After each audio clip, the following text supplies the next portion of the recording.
Assalamualaikum warahmatullahi wabarakatuh. Alhamdulillahirabbil alamin. Mudah-mudahan kita semua dalam keadaan sehat dan senantiasa dirahmati Allah Subhanahu wa taala. Kaum muslimin dirahmati Allah Subhanahu wa taala. Bersyukur kita kepada Allah Subhanahu wa taala atas segala nikmat yang telah diberikan, yang telah dicurahkan kepada kita semua. Mudah-mudahan kita tidak termasuk orang-orang yang mengejar kemuliaan di mata manusia tapi mengabaikan kemuliaan kita di mata Allah Subhanahu. Mudah-mudahan kita tidak termasuk orang-orang yang mengejar pujian dari manusia tapi tidak memperdulikan pujian dari Allah Subhanahu. Kaum muslimin yang dirahmati Allah Subhanahu wa taala.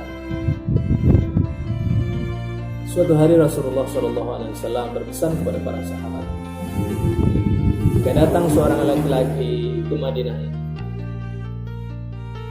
kemudian ada tanda putih di lengannya, maka mintalah doa darinya. Para sahabat pada saat itu tentu merasa heran.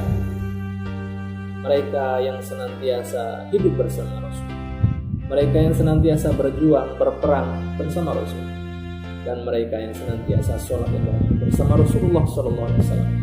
Tapi mengapa doa dari laki-laki yang disebutkan oleh Rasulullah justru lebih makbul, justru lebih didengar oleh Allah Subhanahu wa taala? Akhirnya setelah Rasulullah SAW meninggal, baru sahabat bisa bertemu dengan laki-laki sebagaimana yang dijelaskan oleh Rasulullah SAW. Namanya adalah Uwais Al-Qarni. Uwais Al-Qarni adalah orang yang hidup sezaman dengan Rasulullah SAW, tapi ia tidak pernah bertemu dengan Rasul. Akan tetapi Rasulullah mengenalnya melalui malaikat.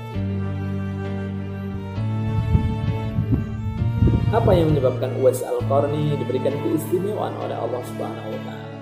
Ternyata Allah memberikan keistimewaan kepada Uwais Al-Qarni karena ia sangat berbakti kepada orang tuanya, yaitu ibunya. Kisah paling terkenal dari Uwais Al-Qarni adalah ketika ia gendong ibunya dari Yaman menuju kota Mekah dalam rangka memenuhi keinginan ibunya untuk menunaikan ibadah haji.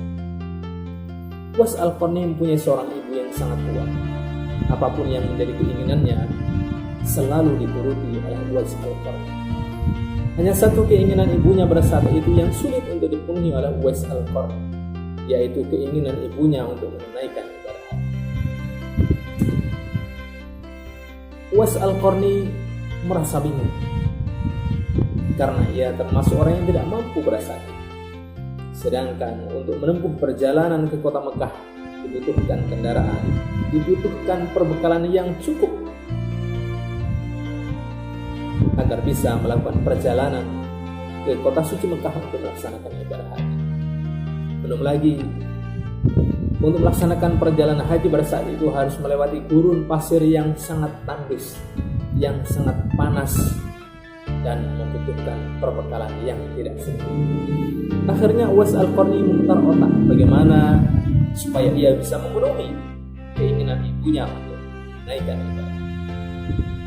Akhirnya ia menemukan cara yang cukup ekstrim agar ia bisa memenuhi keinginan ibunya.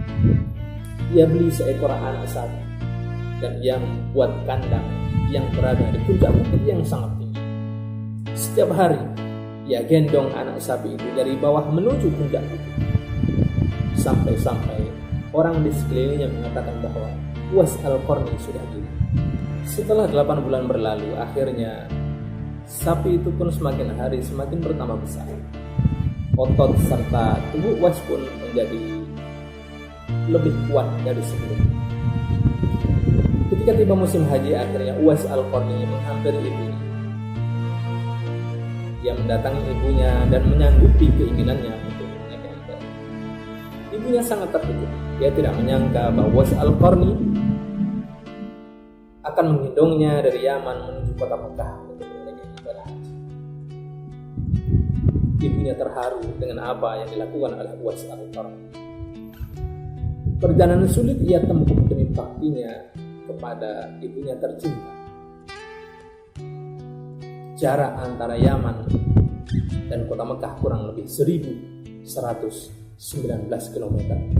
Itu ia tempuh dengan berjalan kaki dan dengan menggendong ibunya tercinta.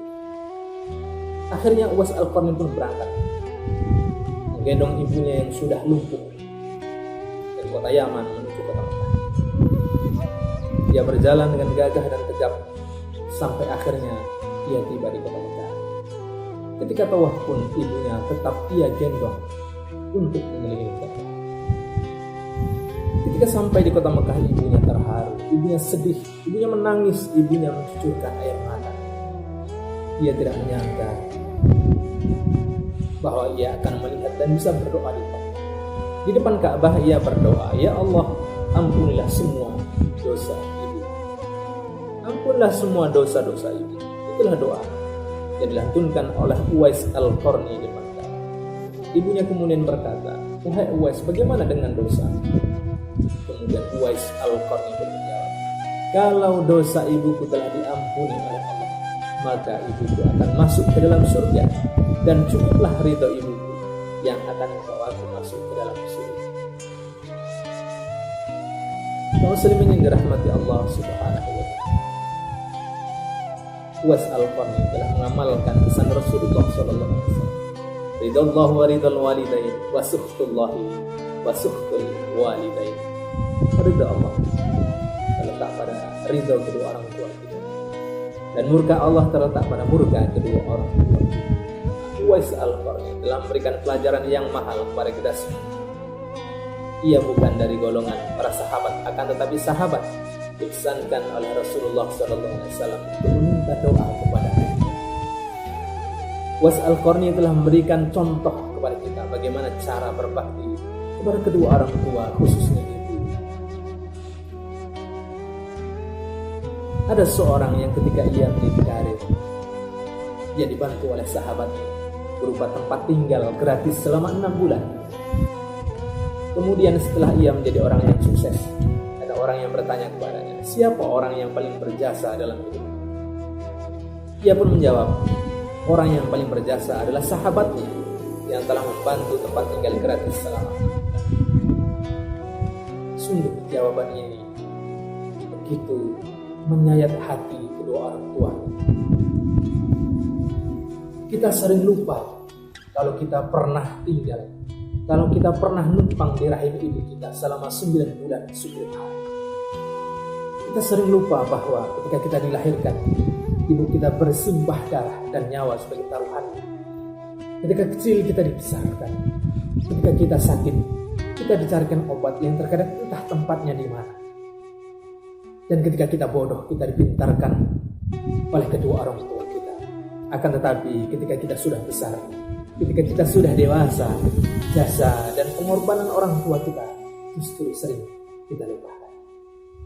Ketika orang tua kita masih hidup, terkadang kita tidak peduli bagaimana nasib dan keadaan.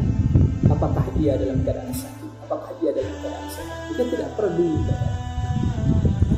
Ketika orang tua kita sakit, kita justru merasa risih untuk berlama-lama dekat dengan. Ketika orang tua kita sakaratul maut, berapa banyak orang yang tidak menuntun lidah kedua orang tuanya untuk mengucapkan kalimat la ilaha illallah. Dan ternyata ketika orang tuanya meninggal, kita pun jarang mendoakan. Kaum muslimin yang dirahmati Allah Subhanahu wa Ta'ala, kalau Uwais Al-Qarni diberikan kekuatan, diberikan kemampuan untuk mewujudkan keinginan itu, mudah-mudahan kita pun diberikan kekuatan, kita pun diberikan kemampuan untuk mewujudkan keinginan orang tua kita. Sesibuk apapun kita, sebanyak apapun pekerjaan kita, maka jangan sampai kita tinggalkan sholat lima waktu yang kehidupan kita. Karena sholat lima waktu merupakan hadiah termahal, hadiah istimewa yang akan mengalirkan pahala pada kedua orang tua. Kalau kita diberikan kemampuan untuk wakaf atas nama orang tua kita, kalau kita diberikan kemampuan oleh Allah untuk membawa orang tua kita bisa melihat dan berdoa di depan Ka'bah, maka jangan ragu-ragu untuk melakukan. Bakti kita kepada orang tua merupakan bekal terbaik yang akan kita bawa menghadap Allah